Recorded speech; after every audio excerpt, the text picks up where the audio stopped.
I'm Deepak Chopra. You're watching One World with Deepak Chopra, and we're coming to you from New York City, from Delos Living. And my very special guest on this show is Charles Best. Charles is the leader and founder of DonorsChoose.org, which you'll hear about, an online charity making it easier to help students in need. So if you're a student, please watch this very carefully. Through SonorsChoose.org, we'll find out what that is about. SONORS choose.org, public school teachers from every corner of America's posts.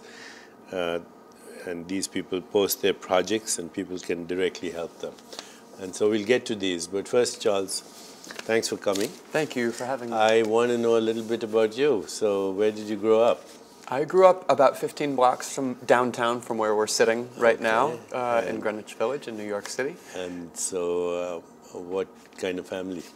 My dad was a lawyer, and my mom took care of my brother and I. And for us, this neighborhood was just kind of home, and we didn't think of it as anything special at all. So 2 boys in the family? That's right. And then you went to school here in this area?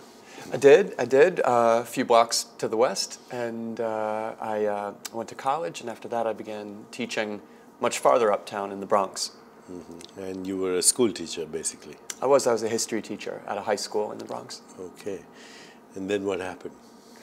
Well, I taught for 5 years at this high school in the Bronx. It was called Wings Academy, and during my first year of teaching, I'd spend a lot of my own money on copy paper and pencils, and my colleagues were also spending a lot of their money on school supplies, and we would talk about books that we wanted our students to read, and a field trip we wanted to take them on, and an art project that just needed certain paintbrushes and paints. And I just kind of figured that there were people out there who'd want to help teachers like us and students like ours if they could see exactly where their money was going.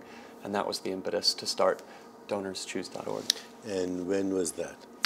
That's 14 years ago now. So in the spring of 2000, it was my first year teaching, and my colleagues and I were having these conversations in the teacher's lunchroom about the resources that our kids needed and the activities that would get them really excited about learning. So what was the first thing you did when you established this? Well, it was a really rudimentary website that I created. I wasn't a techie, and so I had to draw every web page with a pencil and paper, and I gave those drawings to a programmer who had arrived from Poland, and for $2,000 he was willing to code my pencil and paper drawings, and that created a website where public school teachers can create classroom project requests, and donors can choose the classroom project that they want to support. So where do the donors come from? Just they come from all over. We call them citizen philanthropists, because the idea is that somebody who may only have $1 to spare can be a true philanthropist.